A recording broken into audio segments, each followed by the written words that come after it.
வணக்கம். திரையுலகில் பாடல் பதிவு நடந்த பிறகுதான் படக்காட்சியை பதிவு செய்வார்கள். அதாவது பாடகர்கள் பாடி முடித்த பிறகு அந்த பாவங்களுக்கு ஏற்ப நடிகர்கள் நடித்து காண்பிப்பார்கள். இதுதான் வழக்கமாக நடந்து வருவது. ஆனால் நடிகர் திலகம் பாடுவதாக வரும் ஒரு பாடல் முன்னதாக வழக்கம் போல் பதிவு செய்யப்பட்டு விட்டது. ஆனால் அது அவர் நடித்த பிறகு மாற்றப்பட்டது. அது எப்படி என்பதை பார்ப்போம் வாருங்கள். நடிகர் திலகம் பாடுவதாக வரும் அந்த பாடலை வழக்கம் போல டி.எம். சௌந்தரராஜனை பாட வைக்காமல் வேறொரு பாடகரை பாட வைத்தார் மெல்லிசை மன்னர் எம்.எஸ்.வி. வித்தியாசமாக இருக்கட்டுமே என்று சிந்தித்ததால் அவர் இவ்வாறு செய்தார்.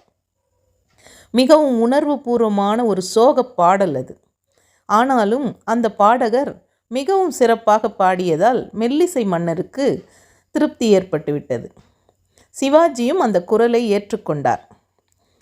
நடிகர் திலகம் சிவாஜி கணேசன் அவர்கள் வாயசைத்து நடிக்க அந்த பாடல் காட்சி படமானது.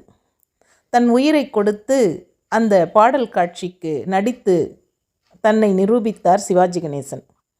ஆனால் அந்த பாடல் காட்சியை திரையில் போட்டு பார்த்தபோது பாடகரின் குரல், சிவாஜியின் நடிப்பு எல்லாமே நன்றாக இருந்தும் ஏதோ ஒன்று குறைவது போல தோன்றியது மெல்லிசை மன்னருக்கு. மெல்லிசை மன்னருக்கும் சிவாஜிக்கும் ஏதோ ஒரு குறை தென்பட்டது. மீண்டும் மீண்டும் அந்த காட்சி போட்டு காட்டப்பட்டது. சிவாஜியின் செழுமையான நடிப்போடு அந்த குரல் ஒட்டவில்லை என்றார் எம்.எஸ்.வி. பாடகர் நன்றாகத்தான் பாடியிருக்கின்றார், ஆனால் சிவாஜி நடிக்கின்ற அந்த நடிப்புக்கு ஏற்றார் போல் அந்த குரல் அந்த காட்சிகளுக்கு ஒட்டவில்லையே என்று இருவரும் வருத்தப்பட்டார்கள். பாடல் காட்சியை படமாக்கி முடித்து விட்டோமே, இனி என்ன செய்வது என்று எல்லோருக்குமே குழப்பம்.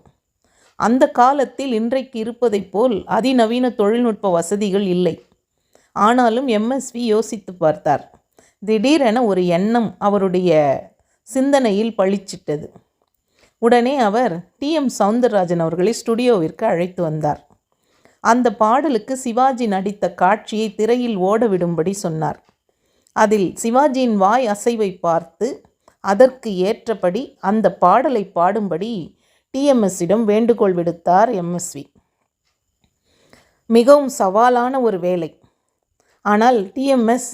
சிவாஜியின் அசைவையும் முகபாவங்களையும் நன்கு கவனித்து கொண்டே அந்த பாடலை பாடி முடித்தார்.